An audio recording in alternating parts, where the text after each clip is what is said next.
сәлеметсіздер ме, менің қымбатты тыңдармандарым. Бүгінгі сіздерге ұсынылатын әңгімемнің тақырыбы әйел бақытын сезінгім келеді. Әкем жұмыстан кешіккеннен қалтырап, үркей бастаймыз. Кешіккені арақ ішкені, ал ішіп келсе, үйде қырғын соғыс.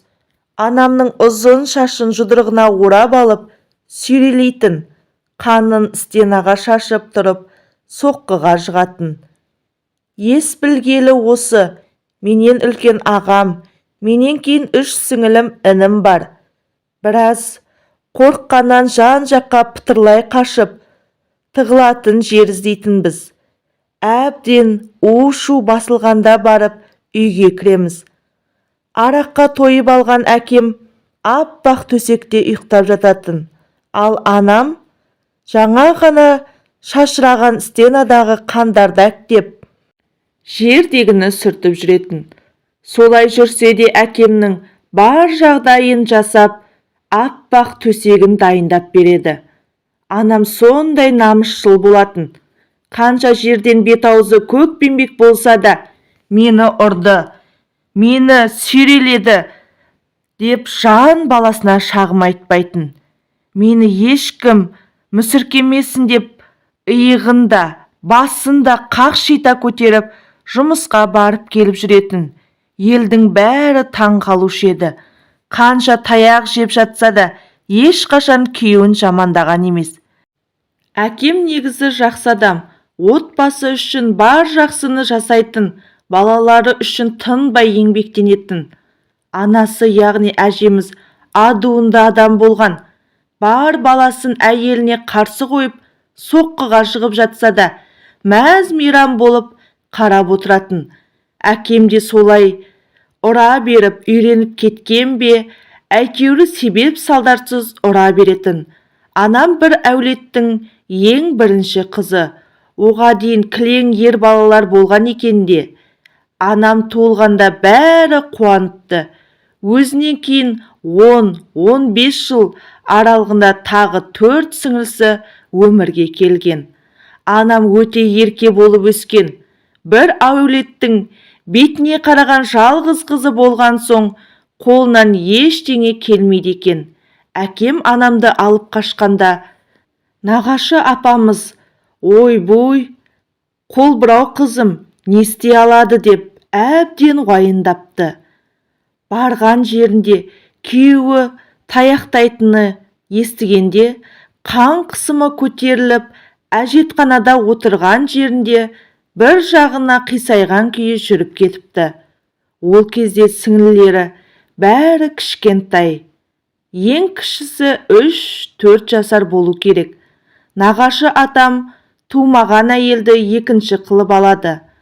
Ал апамыз да адуынды адамның нақ өзі болып, келгеннен бері қас-қабағымен отырғызып тұрғызатын бет баға ел екен. Енесі де күн бермей, күйеуі де таяқтағанда көнгеннен басқа амал қалмаған. Ол заманда қыздың қайтып келгені өліммен тең заман еді. Оның үстіне өгей шешенің бар мінезі мен қорлығын сіңілілерінен естіп отырған анамның бұл үйге көнгеннен басқа амалы қалмайды. Әжеміз анамның істеп әкелген ауқатын, қамырының езілгенін, тағсын тағы деп, іліктеп, бүлік іздеп, тамағымен аудара салатын. Басқа тамақты қайта жасататын. Алла куә, сол тамақтың киесі ме, әлде анамның көз жасы ма белгісіз. Әжеміз 80-ге таянған шағында өңештен обыр болып, бір жұтымда су іше алмай кетті. Анам өте пысық еді.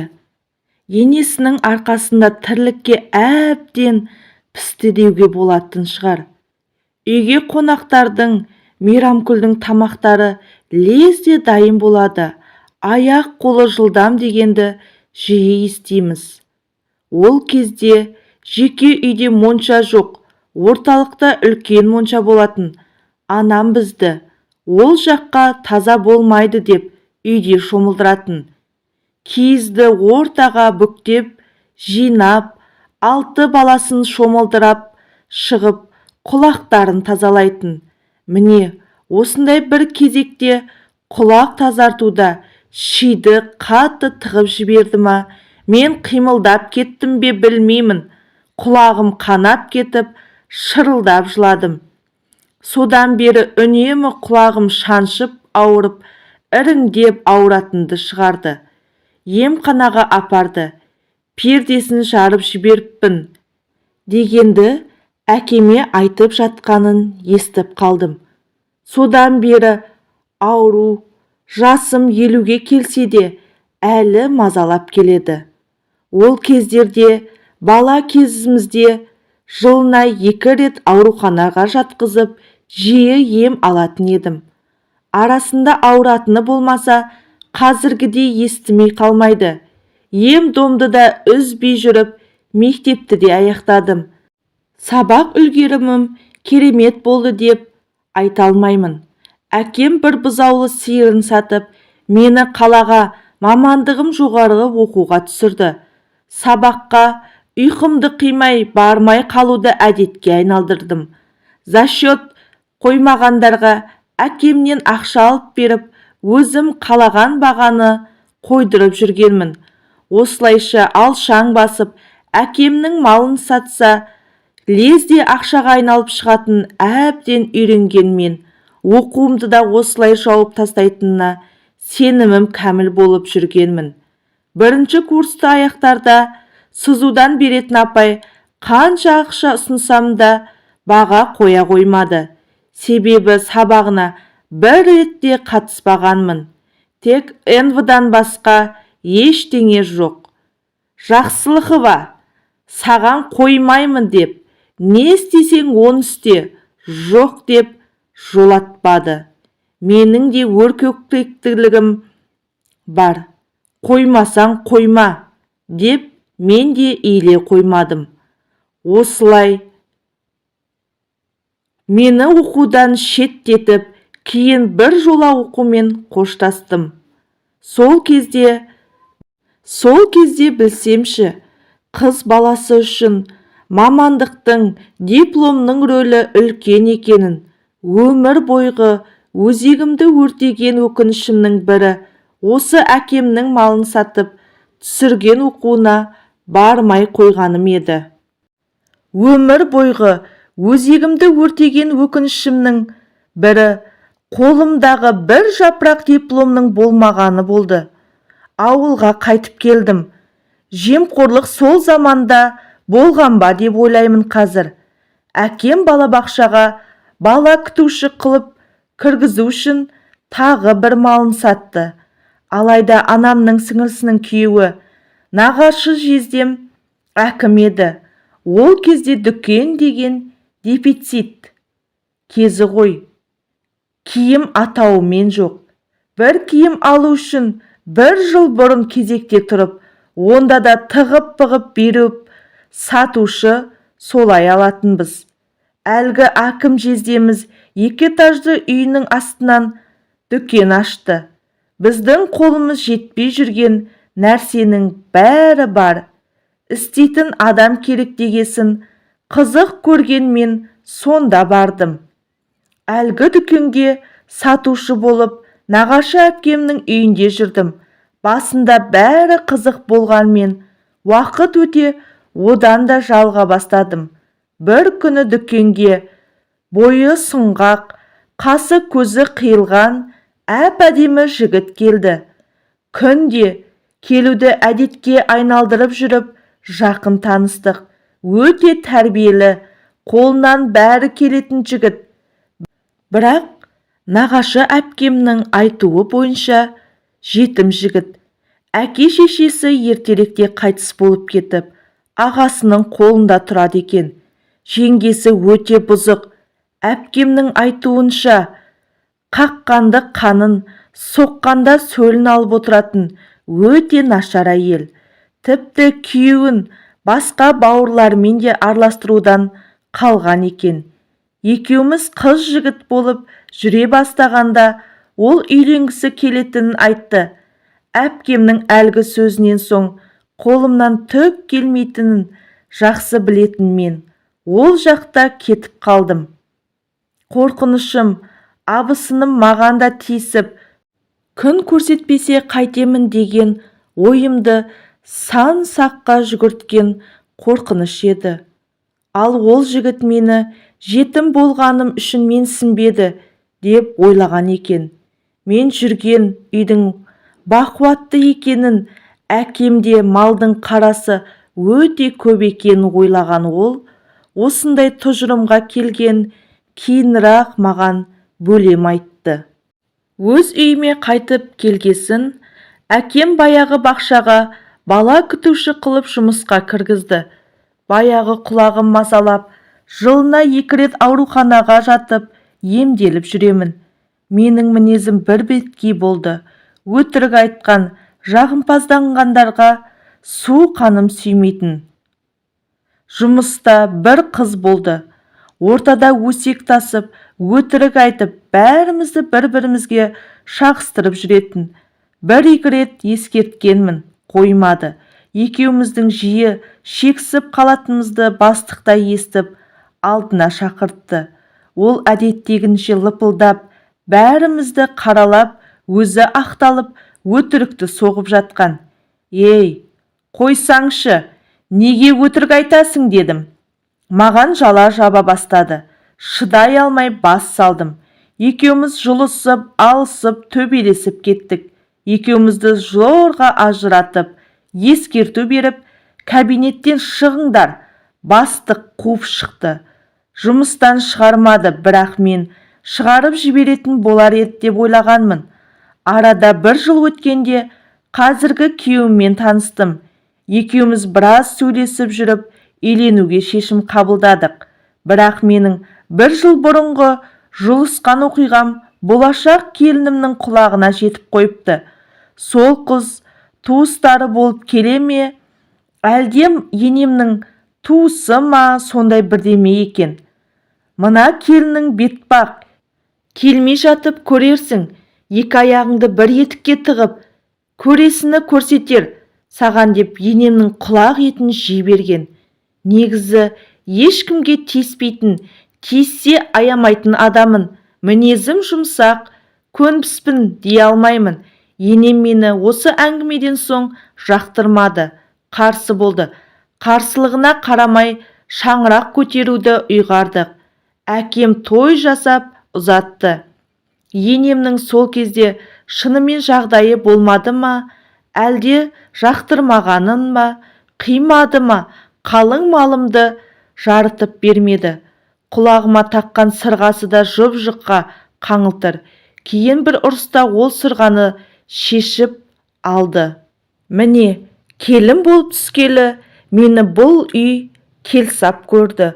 Отырсам опақ, тұрсам сопақтың күйін кештім. Күнде айқай-шу, істеген тамағымды жақтырмайды, жүрген жүрісімді. Тіпті түрің келіспей қалған, не қас, не кірпік жоқ деп, бүлік іздеп күн бермеді. Балам сендей қызға емес, айдай сұлу қызға лайық. Қайдан ғана тап болғансың, жүріп тапқан қатының осы ма деп. Ернін сылп еткізіп отыратын. Одан қалса, қыздарына да, көрші көлемге де жамандап отырғанын естуші едім. Іліктен бүлік іздеген енеме күйеуімнің анасы ретінде құрметтеп, үндеместен жүре бердім. Бір күні қатты ұрысты. Кет деп киімдерімді далаға лақтыра бастады. Ол кезде тұңғышымды босанып қойғанмын. Баяғы бет жұлысқан бұзық қыздан құтылудың амалын іздеген енем мені осылайша үйден қуып шықты. Киімдерімді жинап, баламды көтеріп жолға шықтым. Артыма қарасам, күйеуім жүгіріп келеді екен.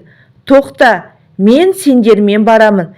Сендерді тастамаймын деп екеуміз жол бойына шығып, такси ұстап өз үйіме, әкеме келдім. Мән жайдан хабардар болған әкем пәтер жалдаушыларға беріп, отқан үйін дереу босатқызып, біз сонда көшіп бардық. Енемнен сол күйі сөйлеспей де, араласпай да кеттім. Күйеуім де сөйлеспедім дейтін. Бірақ күннен күнге мінезі өзгеріп, мен жасаған тамақты ішпей, тырнақ астынан кір іздеп тисе берді. Не болып жүр деген сұрағыма дүрс қойды. Бір күні түн ортасында келген күйеуім, ай шай жоқ, сен мені дуалап алғансың, деп бәле сала бастады. Оны қайдан шығардың? Десем, мамам бір тәуіпке барса, солай айтыпты. Енді сен мен ажырасамын деп шықты. Күнде бір-бірімізге қатулы күйде жүреміз. Үйден тамақ ішпейді.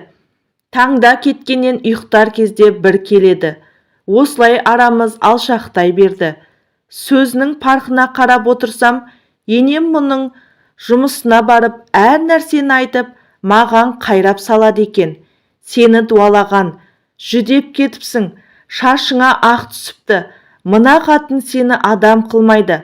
Ажырас деп күніге мейін жеп айта бергесін, мені жек көріп, шу шығарып жүргенін білдім. Осылай ұрсып, бір татуласып жүргенде, күйеуім басқа қалаға барып, жұмыс жасаймын деді. Ол әңгімесіне қарсы шыға алмадым. Себебі нақтысын өзі шешіп қойған екен. Күнде ұрсып, анасы жұмысына барып, миын жеп, маған қарсы қойып жүргеннен, ол да дұрыс шығар деп ойладым. Мен де барғым келді. Сенімен деген сұраулы сөзіме жұмыс тауып, үй тауып, орнығып алайын, алып кетемін деді. Сенгім келсе де ішімдегі бір күш жібергісі келмеді. Сонда да ақ жол тілеп, бір қолыма баламды ұстап, бір қолымды бұлғап қала бердім. Бір ай өтті, 2 ай өтті, 3, 4, 5, 6 ай. Әкем 3 айдан соң өз үйіне көшіріп әкелді. Балам екеуміз бөлек дегені болмаса, ауыз суымыз, шығынымыз бәрі осылардың мойнында. Мен жұмыссызбын. Одан да үйге келіп тұр деген әкем, балам екеумізді өз үйіне әкеліп, әлгі пәтерді жалға беріп қойды. 6 ай дегенде үй телефоны шырылдады. Не өлсін, не тірсін, жұмыс тапқан таппағанын ешқандай хабар жоқ. Ол кезде қалта телефон атымен жоқ. Жүгіріп барып телефонды алдым. Қалайсың? Барсың ба? Неге хабарсызсың? 6 ай өтті. Не өлі, не тіріңді білмеймін деп 5-6 сұрақты жаудыра бастағаным сол. Сөйлескің келмесе деп телефонды қоя салды. Менің сөйлескім келмегеннен емес, жағдайын сұраған түрім. Сол сәттегі ішімдегі дауылды сөзбен айтып жеткізу мүмкін емес. Ертеңіне енеме бардым. Мама, балаңыз қалай? Хабарсыз.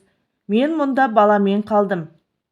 Кеше сөйлесті дегенді сауалды әңгіме. Ол Астанада бір әйелмен тұрады. 2 ай бұрын құдағимен танысып келдім. Екеуі үйленеді дегенде үстімнен мұздай су құйып жібергендей болды. Тысқа шығып, жоғары сыныпта оқитын қайын сіңілімнен сұрадым.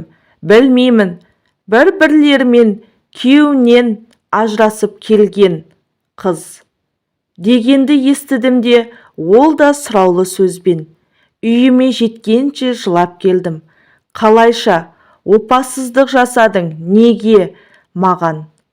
Баламыз ше, ол әйелдің менен несі артық, оның үстіне күйеуден қайтып келген деген сан сауалға жауап таба алмай, жол бойы жылап келемін.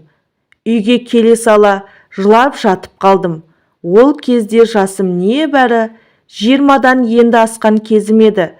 Жасына толмаған балам.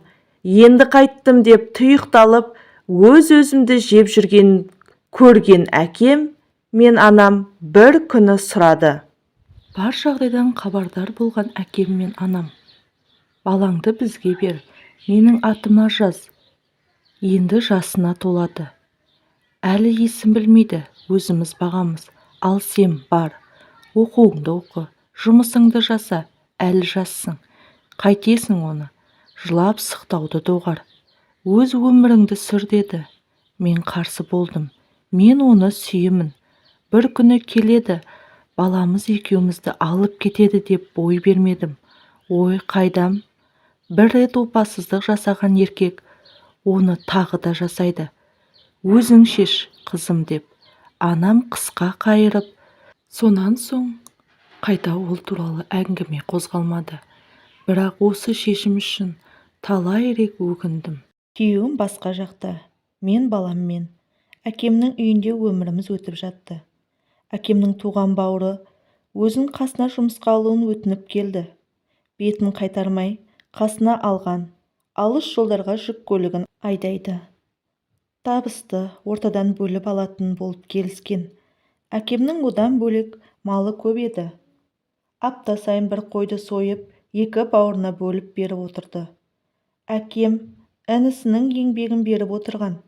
Бірақ ол кісі кішкене араққа жақындау, үйіне азын аулақ тиын-тебен апарып, қалғанын бас пайдасына жаратып отырған. Ештеңеден бейхабар жеңгеміз келіп шу шығарып кетті. Анам: Нұргүл, қойсаңшы, оның не? Бауырлардың арасына түспе. Бүгін ұрсысар, ертең татуласар. Еркектер өздері шешсін. Бір-бірімізге ауыр сөз айтып, көңілге тимейік, десе де шабалаңдап. Шиеттей бала-шағам аш отыр, үйімде отын жоқ, деп дау шығарғасын. Әкем өзінің де табысын келіннің қолына ұстата салды.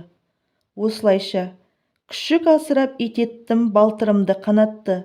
Біреуге мылтық үйреттім, мерген болып мен атты дегеннің кері болып, әкем бір тиынсыз қалды. Ертеңіне менен кейінгі сіңілім Алматыға оқуға кету керек болған. Бар ақшадан айырылып отыр. Малын қай уақытта сатады? Ақша қылу үшін таңмен таласа жолға шығу керек. Қыз күтіп отыр. Анам қатты ашуланып, уайымдап жатып қалған. Басым ауырып жатыр деген. Бір кезде қорылы күшейіп, оятсақ оянбады. Дереу жедел жәрдем шақырсақ, қан қысымы 200-ге барып, есінен танып жатқан екен. Қу тіршілік.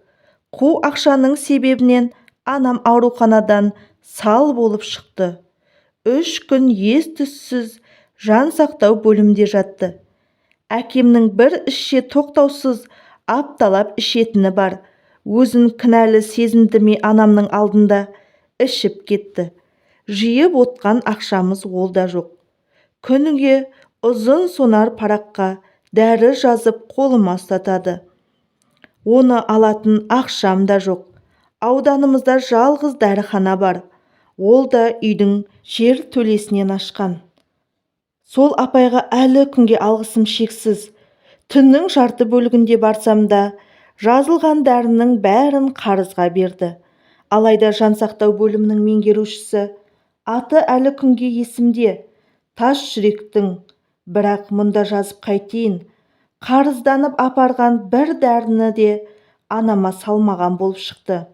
Анам нашарлай бергесін, сіңілдері қаладан дәрігер шақыртқан. Ауылдың шетіне тікұшақ қонатын. Сонымен келіп алып кеткен дәрігерлер ешқандай ем-домсыз жатқанын айтты. Мүмкін сол дәрілерді уақытында еккенде анам сал болмас па еді деген өкініш өзегімді өртейді. Кейін естідім, ол дәрігерлер сол басқа ауруға алдыртқан дәрісін келесі ауруға сатып ақша жасайтын. Мейлі, құдайы. Онан бері 30 жыл өтті. Әйтеуір бір кесірін тигізер деген сөз. Алла әділ ғой. Жазасын алғанда шығар. Анам 10 күн дегенде ауруханадан сал болып шықты. Бір қолы бір аяғы істен шыққан. Онымен қоса ойлау қабілеті де кішкентай баланыкіндей есі кіресілі шығасылы бір түрлі болып қалды. Үйіміздің ұйытқысы анам екенін сол кезде білдік. Ағам жұмыс бабымен басқа қалаға ауысып кетті. Әкем алыс сапардан көп жүрді. Сіңілілерім оқуда. Осылай бар ауыртпалық маған түсті. Күйеудің күйігі ол бар. Анамның кішкене бала құсатып, тосып, астын талазалап, ас суын дайындаймын. Кейде қызым деп отырса, кейде маған ауыр сөздер айтып айқайлап кетеді. Бір жылға уақыт жақындағанда күйеуім келді. Жаздым, жаңылдым, кешірші деген жалынышты сөздерімен. Қатты сүйетін едім. Оның опасыздық жасағанын, тек жылаумен өтіп жатқан күндерімді лезде ұмытып кешірдім. Анам бұл сәтте баяғы жалға беретін 2 бөлмелі пәтерін бар болғаны 15 мыңға сатып жіберді. Енді ауру кісі ғой, не істегенін өзі бағдарлай алмаған болар. Сатылып кеткен соң естідік. Енді біздің әкемнің үйінде тұрудан басқа амалымыз жоқ еді. Күйеуім анамның бүлдіріп қоятынына жиі шағым айтып ұрыс шығаратын. Бірде анама болсам, бірде күйеуіме болсып, екі оттың арасында жүрдім. Бұл аралықта әкем де басқа жас әйелді үйге әкеліп тұрып жатты. Анама әрине ауыр тиді. Бірақ ол келіншек үйдің бар тірлігін жасап, анамды шомылдырып, бар жағдайын жасады. Күйеуім жұмыс істеп ақша таба бастағанда, кішкене кілем мен теледидар алғанбыз. Мамасы қайта шақырып жатыр дегесін, сонда көшіп бардық. Бірақ баяғы жартас сол жартас. Күнде айқай-шу, күнде берекеміз қашып отыратын. Тағы да кет дегенге басқан енем бұл жолы баласы қарсы шықты. Анасына қарап бірінші рет жауап қатты. Неге үнемі өстіп жасай бересіз? Біз де сіздің балаңыз емеспіз бе? Без бүйрек ана болдыңыз ғой, деген сол енем. Сен қатын, осының бәрін жасап отырған, сен менің баламды маған қарсы айдап саласың, деп бақырып шақырып жатты. Біз бұл сәтте үн қатпастан жиналып жатқанбыз. Енем теледидармен кілемге жабысты. Бермеймін деп. Бізде үй болу керекпіз. Өз ақшамызға алдық деген сөзге. Шешең ауру, әкең алқаш, неге алдың бишара? Деген сөз өңменімнен өтіп кетті. Ол мені itергенде, мен де оны итеріп жібердім. Қолына ұстаған кілемді жұлып алдым. Енді ол балама жабысты. Өз балаңды керек қылмағанда, менен шыққан баланы қайдан керек қыларсың, деп оны да жұлып алдым. Басын ұстап құлап жатқан енеме, өтірік істемей-ақ қой деп үйден шығып кеттім. Күйеуім бізді таксиге отырғызып жіберіп, өзі қалды. Артыңнан барамын деген. Қазір ойлаймын, сол кезде талай ойлаған едім. Мүмкін енем осылай арамызға түсе бермегенде, күйеуіміз екеуміз мұншалықты араз болып, отбасылық өміріміз ырың-жырың болмас па еді деп. Амал не? Барар жер басар тауым тек әкемнің үйі. Осында тағы келдім. Артымнан күйеуім келді.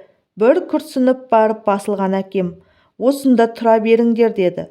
Басқа баратын жеріміз де, ақшамыз да жоқ. Әкем бізден ұялып, өз үйінен өзі безді. Ұзақ жолдарға жиі кетіп қалды. Анамды басқа қаладағы жұмыспен жүрген ағам кейде алып кетеді. Қалған кездері менің қасымда. Осылай алысып жүргенде екіншімді дүниеге әкелдім. Бұл кезде күйеуім Жанармай бекетінде жұмыс жасап жатқан. Күйеуім, ағаңа барып демалып қайтсаңшы, 10 күнде өзім алып кетемін деді.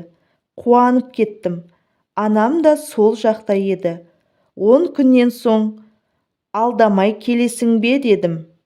Әрине деп пойызға билет алып, 2 баламмен шығарып салды. Сөйткен күйеуім тағы да 6 ай хабарсыз кетті. Өзім жұмыс орнына хабарласамын. Алса алды, кейде жоқ дей салыңдар деп алмай қояды. Алып қалса ақшам болмай жатыр. Алып кетемін, отыра бер сонда дейді. Мен 2 баламмен ағама масыл болып отырмын.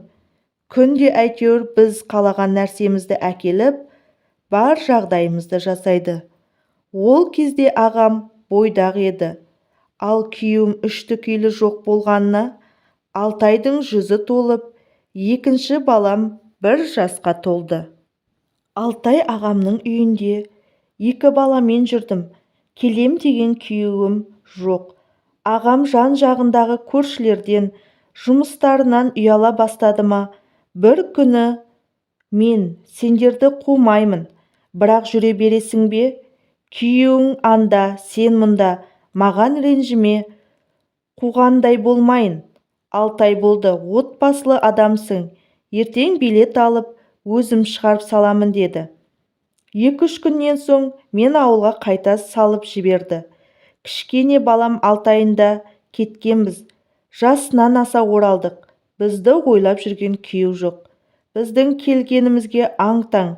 Осылай ыру-дырумыз тағы басталды. Біз мұнда келгесін қалаға барып жұмыс істеймін деп шықты. Тағы қалдым. Бір кеткеннен мол кетеді. Жарықтық. Не отын, не жейтін тамақ жоқ. Әбден өлместің күйін кештік. Баяғы құлағым аура-аура біртін-біртін естімей барады. Бір күні жолдасынан бірге оқыған. Бағланды көрсең айтшы, құлағым қатты ауырып жүр. Дәріге ақша берсінші дедім. Біраз күннен соң әлгі жолдасын көріп қалып сұрасам, қайтем ауырса, не істеуім керек депті. Қатты жыладым. Алла куә, жағарға отымыз, жерге асымыз боламады. Қасымда 2 бала. Көрер жарығымыз бар екен деймін. Қазір ойласам, аштан-аш, тастай суық үйде жаттық. Қысты күні, сіздерге өтірік, маған шын, күннің көзіне шығып жылынатынбыз. Алла сынағын берсе, шығар жолды да берері сөзсіз екен. Осылай қысты күні аш жаттық. Бір күні күйеуім келді қасқарая. Осындай үйде тұрып жатырмыз. Ішерге аш жоқ дедім. Болды, таңертең аламыз бәрін деген күйеуім. Таңғы 6-да тұрсам, жоқ, кетіп қалыпты. Ұйқымнан оянсам, күйеуім жоқ, кетіп қалыпты. Суық, үйге шыдай алмағаны белгілі. Тағы да 2 баламен аш-жалаңаш қалдым. Түнде 2-3 көрпені қабаттап жамылып, 2 баламның аяғын бұтыма өздерін құшақтап жататынмын. Анда-санда әкем зейнетақысын алуға келеді. Сол кезде ұн, май, отынымды алып беріп кетеді. Кейде ала беруге де намысым жібермей, Бағлан ертең келеді деп алдап шығарып саламын. Осылай күнім өте берді. Күйеуім айында 1 келіп, екеуміз бір-бірімізге жат адамша өмір сүре бердік. Осыншалықты момын болғамын ба деп ашынамын қазір. Анда-санда келіп жүрген күйеумен тағы аяғым ауырлап қалғанын білдім. Өзімнің күн көрісім мынау деп, ол баладан құтылуға тырыстым. Ыстық шәйнекке шүберек қойып, оны ішіме басамын. Ыстық суды құйып, тазикке отырамын. Бәрін жасадым. Көрер жарығы бар екен. Балапаным өмірге аман-есен келді. Анам да есі кіресілі-шығасылы. Кейде зейнетақысына ет, сармай алып келетінде. Тамақ қосып істеп, мені жеп қалсам, атауыңды жегір, менің әкелгенімді жейсің деп айқайлай жөнелетін. Кейде есі кіріп, қызым деп маңдайымнан сипап, ақылын айтады. Тағдырым осылай өте берді. Күйеуім бір күні тағы келді. Енді ауылда жұмыс жасаймын деді. Сіңілдерім де келген сайын, өзіңді тастама, жинал, жұмысқа шық дейтін. Оған балаларым, отқа түссем, суға түссем де далаға шығып кетеме деп, біреу ұрлап кетеме деп, қорқыныштан отыра бердім. 1 жыл өткесін, газет тарататын болып жұмысқа тұрдым. Ол кезде жолдасым жұмыссыз еді. Анамның кішілі үлкенді дәретке жас балаша гаршокқа отыратыны, жеркенген күйеуім, бөлек шығайық, болмаса анаңның қасында қал деді. Өзім де шынымды айтсам, анамның мінезіне де, қараудан да шаршап, жүдеп кеткен едім. Ауру адамға қарау оңай емес.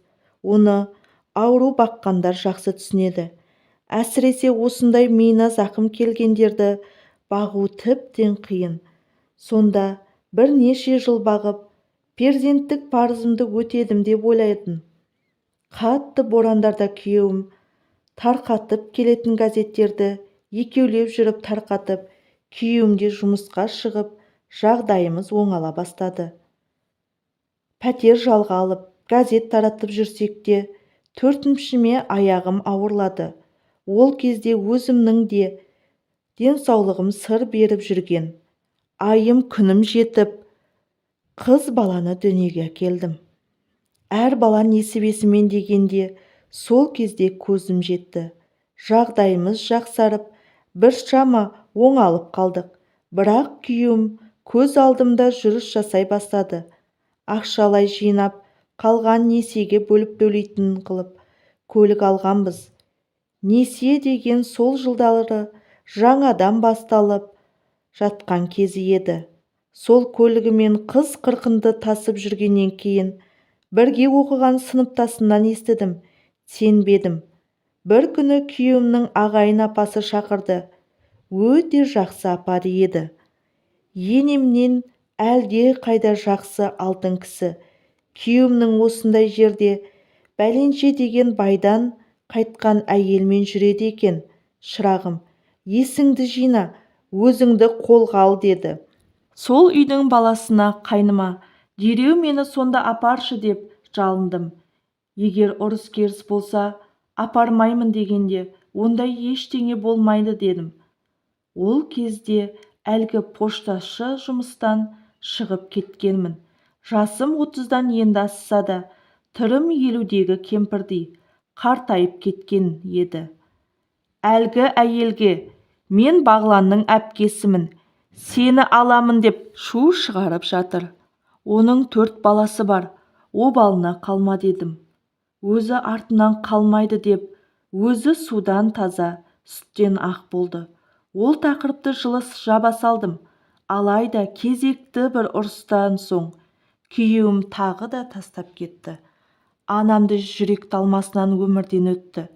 Мен тағы да бекер пәтерге шықтым деп өзімді кінәлай бастадым. Ол кезде оқудан сіңілерім келіп қойған.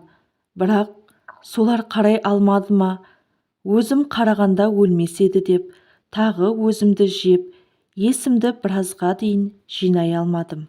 Күйеуім мені 4 баламен тағы да тастап кетті. Кішкентай қызымды босанып жатқанда қан қысымым қатты көтеріліп, бір өлімнен қалдым. Дәрігер қасымда болып дереу көмек жасағаннан аман қалдым. Басым қатты ауыра берді перзентханада. Шай қайнап жатқан. Тоқ шәйнек атылғандай болды. Ары қарай есімді зорға жиыппын. Оянсам 4 дәрігер төбемде төніп тұр екен. Әйтеуір аманмын. Көрер жарығым бар екен. Үйге шықсам сіңілім күтті. Жаздым, жаңылдым. Кешір деп күйеуім тағы келді. Мен бейбақтың кешірместен басқа амалым бар ма? Ол кеткен кездегі мектепке баратын балаларының киімі жоқ болған. Ішерге асымыз жоқ. Болғаны тағы ұмыт болды. Соншалықты сүйуге, тәуекелді болуға болады ма? Осы кездерде ағамның атынан несие алып, бөлек үй аламыз деп шештім. Әкемнің үйінде тұрып жатқаныма 10 жылдан асып кетті. Олар өз үйінен өздері безіп жүр. Әкем келіп бір күні, мен үйленемін, анаң қайтқанда 2 жыл болды. Жақсы әйелмен таныстым. Осы күнге дейін қарастым. Ренжіме, өз күніңді өзің көр, күйеуіңде ойланып тірлік қылар деді. Ағамның атынан несие алып, кішкене үй алдық. Оны да бетбақтықпен алдым деуге болады. Біздің момын жандар екенімізді біліп, алған ақшаның үстіне ақша қос. Әйтпесе, ол ақшаңды да жоқ демесі бар. Адамдардың иттері мен өтіріктерінен әбден тойынған мен. 45 мың Аз ба не деп тұрсың деймін. Тағы 50 мың әкел дейді. Негізі осы күні босатамын деген. Соған барып тұрсам, ескі ремонты жоқ үйіне тағы сұрайды. Ашуым қатты келді. Айтсам түсінбейтін. Бетпақтың нақ өзі дерсің. Өзім ағама жалынып жүріп алған несем. Үстел үстіндегі пышақты алдым да, әлгі апайға мойнына тақап тұрып, бауыздап өлтірем. Ақшамды қайтар, не үйді босатасың дедім. Өмірден әбден таяқ жеп піскенім сол кезде түсіндім. Қызы милиция шақырып қойыпты. Олар келіп мән-жайды білген соң, адамша сөйлесіңіздер. Бір ауылда тұрып ұят болады деді. Ертеңге дейін босат. Нотариустың де қағазы бар.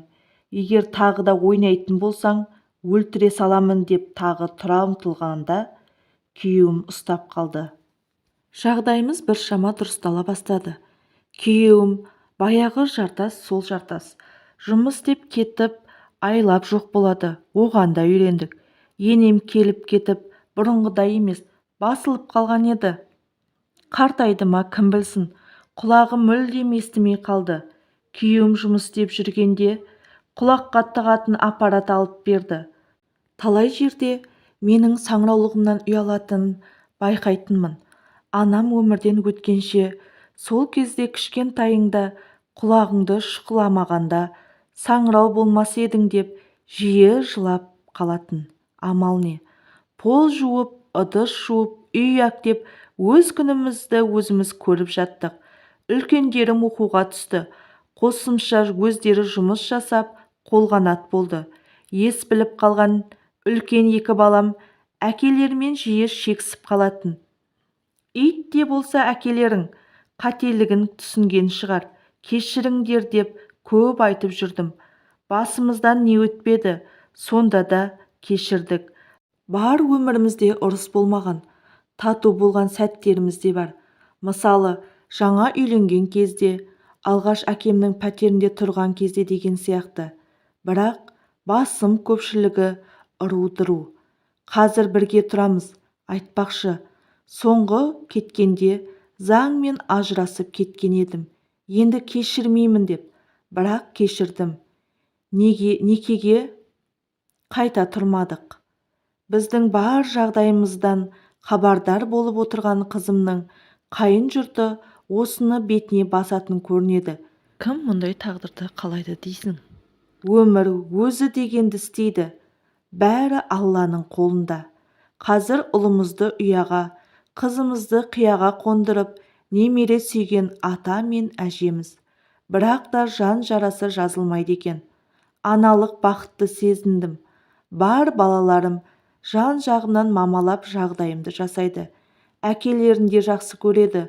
Ол да қазір жас балаша болып жәутеңдеп отыр. Енем өмірден өтті. Өтерінде менен ағаттық кетті. Кешір айналайын, әркімнің сөзіне еріппін деді. Өмір мені қатайтып тастағандай жіби алмадым. Күйеуіме де кейде қарап отырып жек көріп кетемін. Өткенім есіме түсіп, кейде аяймын. Әбден ұрыс керіске машықтанып қалғандай, сөзбен сөз қуып, жиі шексіп қаламыз. Күйеуімнің туыстарының бәрінен де көңілім қалған. Жас өмірім айқай-шу, өкпе назбен өтіп жатты. Құлағыма 3 рет ота жасатсам да естімейді. Арнайы аппаратпен жүремін. Әне-міне деп көзімді ашып жұмғанша жасымыз 50-ден де асыпты. Балаларым мен немерелерім бар. Бақыттымын деп жүрмін. Әйел бақытын сезінбесем де, ана, әже бақытын сезінгеніме Аллаға сансыз шүкір. Бірақ мені өмірден әбден қатайтты. Жүйкемде жұқартты. Денсаулығымда сыр берді. Қыздарыма айтарым, оқыңдар, бір жапырақ қағаздарың, өмірлік нандарың. Еркектің бәрі бірдей емес. Алайда еркекке емес, өздеріңе сеніңдер, әрекет етіңдер. Өздеріңе өздерің пысық болыңдар. Мүмкін мен қазіргі тілмен айтқанда әйелдік энергиям болмай, күйеуім безіп жүрді ме, кім білсін. Жас аналар, сәбилеріңізді құлағын шұқымаңыздар. Өмірлік тартып келер қасіретімнен талай рет зәбір көрдім. Әлі де өзімді ыңғайсыздану сезініп намыстанамын. Бақытты болыңдар, әйел бақытын тілеймін.